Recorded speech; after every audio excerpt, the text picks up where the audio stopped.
Hi, you're listening to The Dive, brought to you by Living Word Press, starting right now.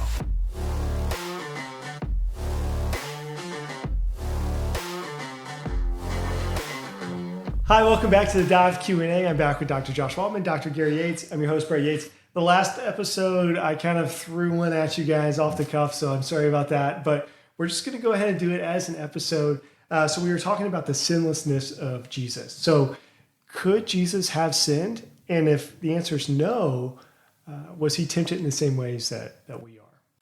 Yeah, I was just going to say I voted to wait till 2024, but you guys overrode me. So yeah, the passage in Hebrews is a good starting point here. He was tempted in every way as we are, yet without sin. If he could not sin, then how does he relate to our temptations and the struggles that we have? Well, I do think it might be worth maybe backing up and saying, how can that passage be true? You know, if we're saying that, okay, Jesus' humanity entailed, like we talked about in the last episode, a sense of free will, right? So if Adam had free will before the fall, and that, you know, Jesus has a human nature that hasn't fallen, but yet could still choose, you know, sin or righteousness, right? If that's a real thing. So I think one of the things that we were talking about off camera here is that ultimately one of the reasons in the incarnation that we were talking about in the previous episode is that in his fullness of God and the fullness of man, those two natures come together. Those are not completely distinct, that they have a unity to them. He is one person. And so the answer is Jesus cannot sin. In his humanity, he can exercise free will, but because he is fully God, the full deity ensures a sort of backstop so that even though he may choose in his humanity one way or the other, his deity ensures it will never be sinful. So in his humanity as it existed, when he's tempted in the wilderness, turning stones into bread, he's facing the same temptation essentially that Adam was. And if it was just based on his unfallen humanity, he could have made that choice. Right. If Jesus was not fully God, Right. if he was just fully man, Right. then yeah, okay, he could have sinned. Right. But the inseparable union of deity and humanity in one person guarantees that his humanity could have never acted in a way that was inconsistent with his deity. And we know that God cannot sin. He does not sin. He does not even tempt people with sin. It's not a part of his character at all. He cannot even look at evil. He's too pure to even do that. That precludes the possibility that Jesus could have ever sinned in his incarnation. Yeah, in the same way that we would say the God-man died, Right. we can also say that the God-man could not sin. Because the dying, right, was in his human nature.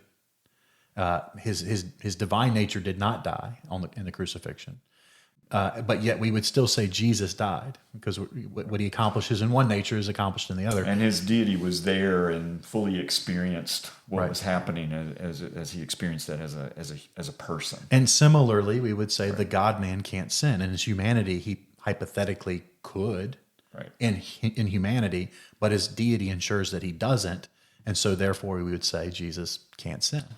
All right, so then let's go to the question then. How is Jesus my high priest then, who can relate to my struggles and tempted in every way as I am?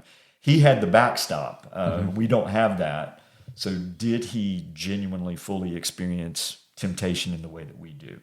Yeah, you know, I think part of this is how do we define temptation? Because I think a lot of people equate temptation with giving themselves into temptation. You know, and those two things are not the same, right? One includes sin, and one is just the temptation unto sin. And so we would say, look, okay, what's the quickest way for someone to get out of the pressure of temptation? Well, the answer, I think, is pretty intuitive. We would say to give in, to just give in to the temptation. And guess what? The temptation goes away in the immediate term anyway. There might be long-lasting impact and effects, but the immediate pressure in that temptation goes away the minute that you give into it. What we're saying here is that Jesus was tempted for his whole life. Yeah. I mean, in every way throughout the course of his lifetime, he was tempted. And not just tempted throughout his life, he experienced temptation on a level that none of us could really imagine, because his temptation might have included, in fact, I think it probably did, the temptation to give up what was going to be needed in the crucifixion. So, I mean, that kind of temptation, like the worst possible pain and punishment that anyone in all of human history has ever experienced, to shirk that responsibility, Jesus endured the pressure of that and temptation and yet never gave in. And so that pressure was intensified on a level that none of us have ever even really experienced. Yeah, he experienced the full barrage of temptation because he never gave in. Whereas we would have capitulated long before. I wouldn't have made it to day 40, right. Being hungry and being tempted to eat something. And I'm thinking of those videos of the guys on the Weather Channel with the hurricanes. I would have been blown away with a 30-mile-an-hour wind. Jesus was a stone pillar standing there withstanding Category 4 winds, and he never gave in. And so that power that he had to overcome temptation is what he gives to us in our weakness. And that's why he's the faithful high priest. Amen. Yeah, I think that's great, guys. I think not just from he experienced our temptation, and even though I think that's important, when we're going to him in prayer, but also when he goes to the cross, right? He's justified as our propitiation because, he was sinless, and not just because, he couldn't not be. But guys, that was great. Thank you for answering my question off the cuff. Guys, hey, it's not just your questions, it's my questions too.